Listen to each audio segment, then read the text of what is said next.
Imagine this. You're in a giant robot, standing in the middle of the ocean, waves crashing around you. The ground shakes as a monstrous beast charges forward, its glowing eyes locked onto its next target. But before it can attack, the ocean erupts, and from beneath the waves, a giant metal warrior emerges, engines roaring, standing on business. This is not just a fight, this is survival. Think Godzilla versus Transformers, but on a whole new level. Stay with me now. Welcome to Peak Plot Recaps. If you're here, you're probably ready to dive straight into some epic movies without the boring stuff. We're all about breaking down the coolest and most intense stories from the screen, quick, simple, and straight to the good parts. First, let's see what we are about to deal with real quick before we jump into the recap. So grab some snacks, sit back, and relax. Today, I'm going to explain a sci-fi action film, Pacific Rim, directed by Guillermo del Toro. This sci-fi action masterpiece that delivers towering monsters, giant robots, and some of the most epic battles ever seen on screen. With a 7.0 out of 10 IMDb rating, this is a heartwarming story of teamwork, sacrifice, and humanity's fight for survival. Don't forget to hit that like button and subscribe button. And now, spoilers ahead. The story begins in the year 2013, and life on Earth is pretty normal until everything changes overnight. One day, out of nowhere, something massive rises from the ocean and annihilates San Francisco in a way nobody could have imagined. This isn't just any monster. It's something never seen before, something far more terrifying than anything humanity has ever faced. The first kaiju, as they come to be known, is a massive, otherworldly beast, and nothing can stop it. The military throws everything they have at it, tanks, fighter jets, missiles, but the monster just shrugs it all off. Eventually, after 6 long days of destruction, they finally take it down, but not before it causing entire cities and wiping out thousands of people. At first, everyone thinks it's a one-time thing, just some freak occurrence, right?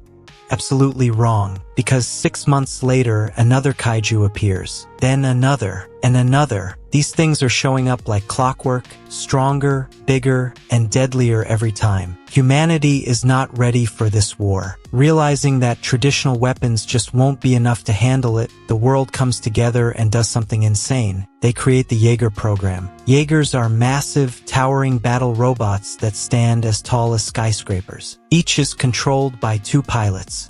Because piloting a Jaeger is so mentally and physically overwhelming that one person alone can't handle it. Instead, pilots are connected through a neural bridge, a process called drifting, where they merge minds and act as one unit. This means they see each other's thoughts, memories, and emotions, which can be both a blessing and a curse. But guess what? The plan actually turns out to be a success. For the first time, humanity fights back and wins. Jaegers start destroying kaiju left and right, turning the tide of war. People even start treating kaiju attacks like entertainment, watching battles unfold like a massive, terrifying UFC fight. But here's the thing, the kaiju aren't done yet. They adapt, they evolve, and soon they start coming back stronger than ever. Fast forward to 2020, and humanity is still holding the line, but barely. This is where we meet Raleigh Beckett, a cocky but skilled Jaeger pilot, and his older brother, Yancey. The two are one of the best pilot teams out there, piloting the American Jaeger named Gypsy Danger. One night, they get called in to take down a Category 3 kaiju called Knifehead. Knifehead is way stronger than expected, and during the battle, it tears straight through Gypsy Danger, killing Yancey instantly. Raleigh, now alone in the Jaeger, somehow manages to take the kaiju down, all on his own by piloting the massive Jaeger. But not before suffering serious trauma from the experience. After that, he quits the Jaeger program entirely. Fast forward 5 years later, and the situation has become worse than ever. The world leaders give up on the Jaegers, deciding instead to build massive coastal walls to protect against the kaiju. One kaiju appears and quickly makes its way through the defenses in mere hours, proving that humanity is still completely defenseless. Meanwhile, Raleigh, now a broken man, has employed a job as a construction worker, trying to forget the past. But one day, out of nowhere, his old boss, Marshall Stacker Pentecost, the leader of the Jaeger program, tracks him down with an offer. "The world is ending, Beckett. We need you back." At first, Raleigh refuses it. He's done with all of the Jaeger shit. He doesn't want to go through that hell again. But then Pentecost hits him with the ultimate guilt trip, asking if he'd rather die building walls or die inside of a Jaeger, and just like that, he's back in the fight. Raleigh arrives at the Shatterdome, the very last remaining Jaeger base, where he meets his potential new team. There are only 4 Jaegers left. Cherno Alpha from Russia, a brutal, tough, tank-like Jaeger piloted by a legendary husband and wife team. Crimson Typhoon from China, expertly piloted by 3 triplet brothers, known for their insane, dynamic fighting style. Striker Eureka from Australia, the newest, fastest, most advanced Jaeger, piloted by father and son duo Herc and Chuck Hansen. Gypsy Danger from USA, refurbished and back in action, but currently on the lookout for a second pilot. Raleigh needs a new co-pilot, and that's when he meets Mako Mori, a brilliant, highly skilled warrior who has dedicated her entire life to studying the kaiju. She's also Stacker Pentecost's adopted daughter and has a personal reason for wanting to fight. During the training session for the new co-pilot of the Gypsy Danger, Raleigh begins to notice something. Mako is different from the rest. Unlike the other candidates, she matches his movements perfectly, anticipating every strike and dodging every hit. It's clear that they're drift compatible. But when Raleigh suggests that Mako to be his co-pilot, Pentecost refuses and shuts it down immediately. Because Mako isn't just any pilot.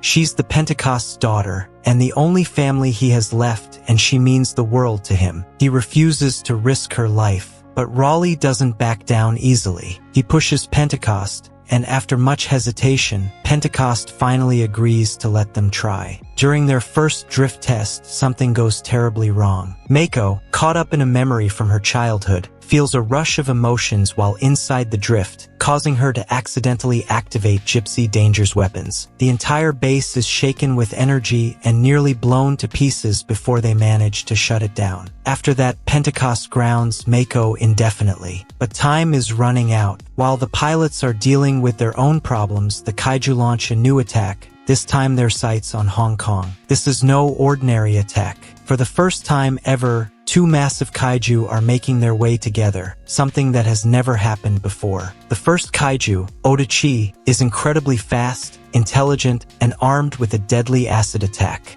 The second kaiju, Leatherback, is a walking tank, covered in thick armor, and has the special ability to disable all electronics with an EMP blast. 3 Jaegers are sent to stop them. Crimson Typhoon engages the Audacious but is quickly overpowered and destroyed by crushing the Jaeger's head. Cherno Alpha moves in but is taken down by the Leatherback's brute strength, drowning the 2 pilots. Striker Eureka, the last standing Jaeger on the field, gets completely disabled by the Leatherback's EMP blast. Humanity is now completely defenseless, and that's when Pentecost makes a desperate call. He reinstates Mako and sends Gypsy Danger into the fight. Unlike the other Jaegers, Gypsy is not digital, it operates on analog technology, which means Gypsy runs by the nuclear power. Because of that, Leatherback's EMP blasts has no effect on Gypsy. As the Leatherback charges toward the defenseless Striker Eureka, Gypsy Danger steps onto the battlefield, walking through the city like an unstoppable force. The Leatherback lets out a loud roar as it charges toward them, but Raleigh and Mako aren't playing games. They locked in. Gypsy Danger throws a devastating punch, knocking Leatherback straight into a building. The kaiju quickly gets back up and charges again, but this time, Gypsy pulls out its plasma cannon and blasts Leatherback to pieces. 1 kaiju down, 1 more to go. The Audacious finds itself facing the Gypsy carrying a massive cargo ship in one hand as a baseball bat to smash the kaiju. After a crazy showdown, the Audacious started to spread its massive wings and attacks. The fight moves into the air,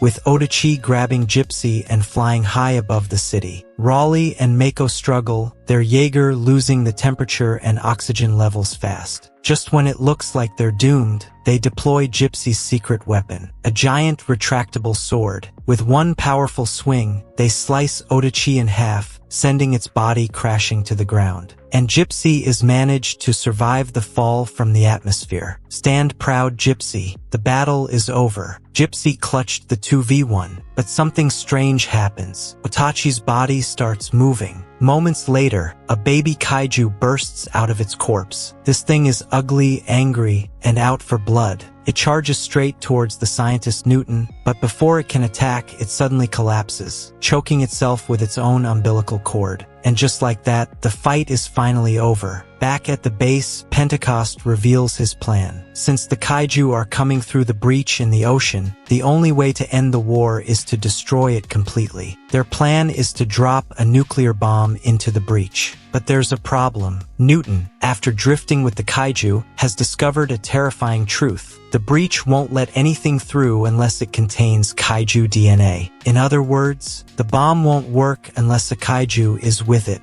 So they've got to find a way to trick the system. With just only 2 Jaegers left in their arsenal, they have one final shot. Gypsy Danger, along with Striker Eureka, will take the bomb to the breach. Pentecost personally pilots Striker Eureka, teaming up with Chuck Hansen. The final mission begins. As the 2 Jaegers make their way down into the ocean, they come across 3 kaiju guarding the breach. The Jaegers are outnumbered and outgunned, but they have no choice but to fight. Scunner and Reiju attack first, and the fight quickly becomes chaos. The Gypsy managed to knock down Scunner, but just when Gypsy was about to strike it with the sword, Reiju sneaks in and attacked from behind, taking out a hand of the Jaeger. With only one hand left, Gypsy takes out Reiju, slicing it in half with its sword. But then, the biggest and baddest kaiju ever seen emerges.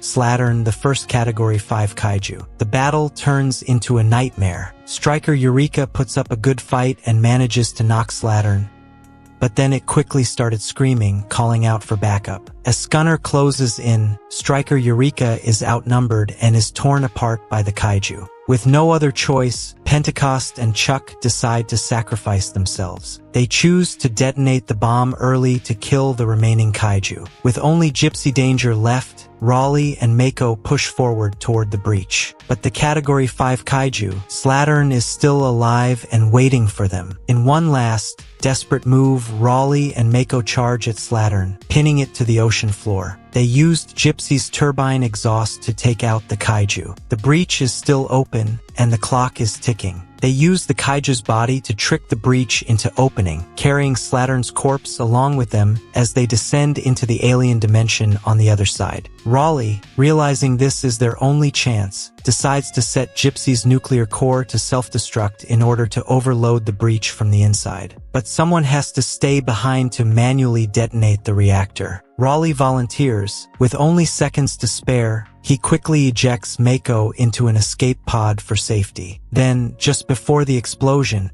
he makes sure to eject himself to safety too. The aliens gazed curiously as they observed the Jaeger. And then, moments later, Gypsy's reactor detonates, taking out everything and everyone inside the breach, sealing the portal and cutting off the kaiju. The portal collapses. The kaiju are gone. The war is finally over and the world is safe now. Raleigh and Mako's escape pods make their way to the surface, where they are finally rescued. The world, watching from afar, bursts into celebration. Raleigh and Mako are hailed as heroes, and the Jaeger program is remembered as humanity's greatest achievement.